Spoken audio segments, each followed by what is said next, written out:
Today in this video I will tell you about the proximity sensors. Right now I have FOTEC PL08N proximity sensor. This is a 3-wire sensor. You can see here the 3 wires.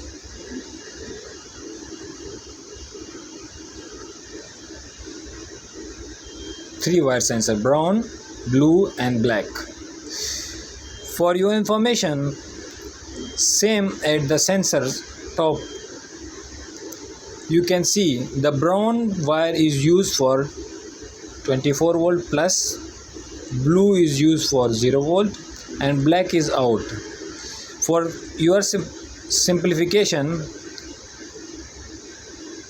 you can give supply to the sensor at the brown and blue wire, and black is used for the output. So this is NPN and 10 to 30 VDC.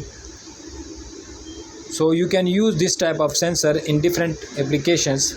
Basically this is a proximity sensor, and in this video I also tell you that the wire configuration and its applications. Thanks for watching the video.